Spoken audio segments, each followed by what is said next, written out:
Okay, so my first video of documenting my evilness, part one, I think, was mostly just I just was off on a tangent on other things.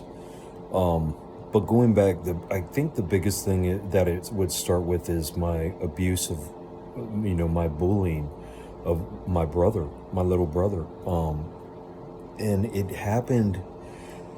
It's so weird. I've talked to him many times about it. But we were always drunk. So my memories of our talks are vague. Um, but I don't know if I ever came to terms with him, like, why. I mean, for me to be that angry, like, because I wasn't a bully. I wasn't a bully. I didn't bully anybody else other than my brother that I can remember. And it just had to been a harsh reaction. Like, man, I think about all this abuse my mom did, and then, like, when I try to think of why I was so angry at my brother to bully him, and I just keep coming back to, like, blanks, like, but just blocking things off, like abuse from my mom. Um,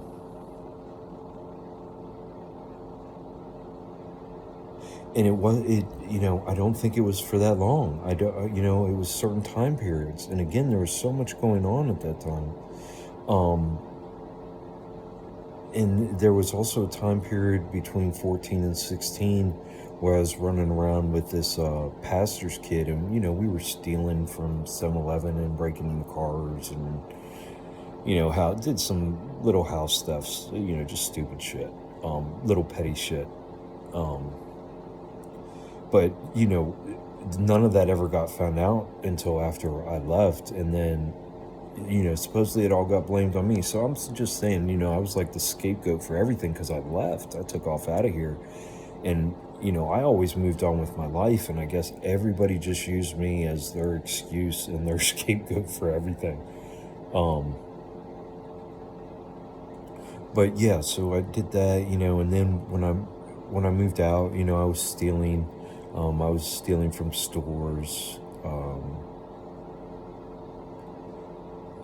vandalizing, I guess, to a certain degree. Vandalizing wasn't the biggest thing. Um, again, it would just go back to drinking and fighting, and fucking. Um,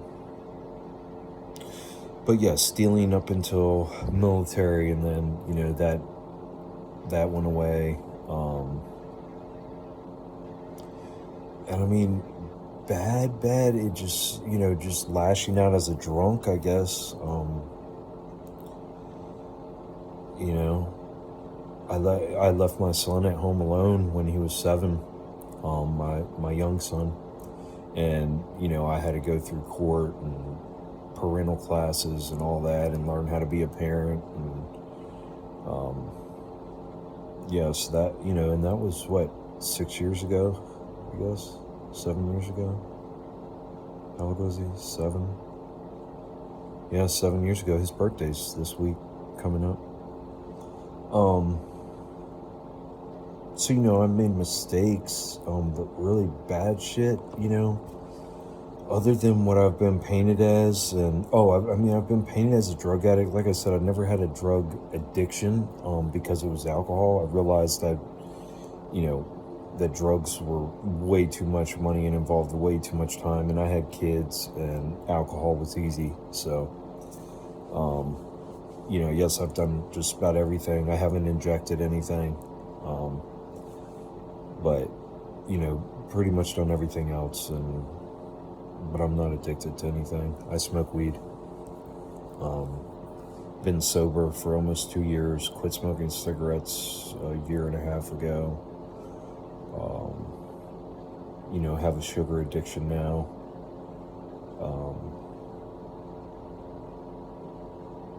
But yeah, uh, just trying to get it out there. And I've been involved in some, probably gnarly shit, nasty shit that when you're an addict or a drunk or an alcoholic or, you know, whatever your drug of choice is, you do things, you know. You find yourself in compromising positions. Oh, that's the other thing I wanted to talk about. So, you know, I've talked about all these, like, aggressive tendencies, the fight part of the abuse I've suffered. But at the same time, what has happened to me is I've also had more times than I can remember or count where I froze. You know, I froze or I flight, you know. So it's the whole spectrum. It's just, you know, when I first started talking about this, it was, you got your defenses up, you know. So the first thing I had to address is, you know, is that part. So now I'm able to address the other part. You know, there were so many times where I just, it's like I remember pictures, you know, and I just remember being in situations where I completely froze, or like, because okay, let's say my character was, you know, if someone confronted me, to boom, you know, but I was so completely out of character. And now looking back, what I'm saying is I'm tying all this in to, like, my head injuries and concussions and trauma and things that were happening at those times. Like I said, when I married my second wife, all these girls I was running with, all these people I was running with, they were like, what the fuck are you doing? And I had just had a major concussion. I mean, triple concussion. So I'm linking a lot of my bullshit back to head trauma and trauma, you know.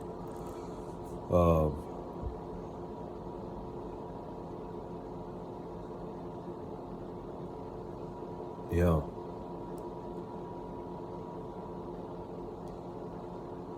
Even marrying my first wife, you know, I mean, we met fighting, and it was like, I was telling my daughter the other day that it was like the perfect, it was like a magnet, you know, because, you know, someone, when you have that much trauma, unhealed, undealt with trauma, and you're just going through life thinking, the next day, and you meet someone else that's doing the same thing. You guys are, it's just like drug addicts, you know. Heroin addicts fucking go together, crackheads go together, alcoholics end up together, you know.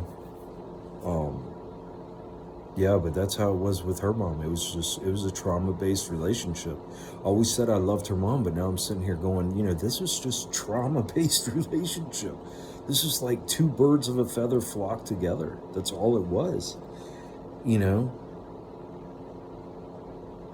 That's all it was. Because look, me and her mom have gone her mom has completely taken in the joys of this world and is sucking the life out of her daughters, her two oldest daughters, in order to make that happen. Her oldest daughter, you know, most of all. And, you know, I'm sitting here trying to heal and give her a space where she can heal.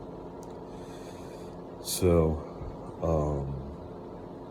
yeah, I think I figured that out, because I always thought I loved, you know, her, but I didn't.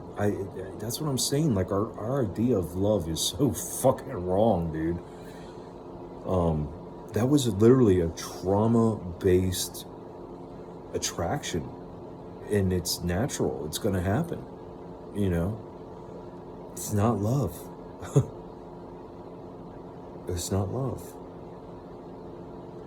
So now, looking back on my life, I can say I've only loved one woman, and that's my daughter.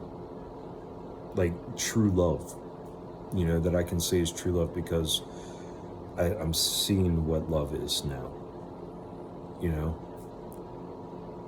And, you know, obviously our relationship was an abused relationship, so there's no way there was love there. That was a completely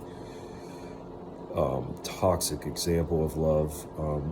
Me and my sister, you see that, God, what kind of mess was that? What kind of train wreck was that waiting to happen?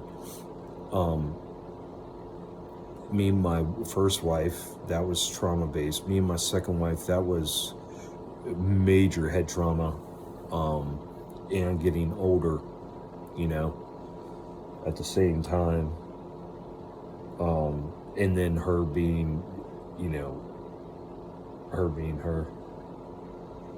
So, yeah, thankfully I quit after my second. You know, like I said, my grandfather, I think, has had 5 wives. My mom's on her 3rd husband. You know, and it just goes through the family, and that's what we're trying to untangle, all this family shit. So it's coming. What else did I do wrong? Anything else? I mean, fuck, dude. I've bullied people in my adult life, you know, just, again, being aggressive and mean and, you know, constantly in fight or flight.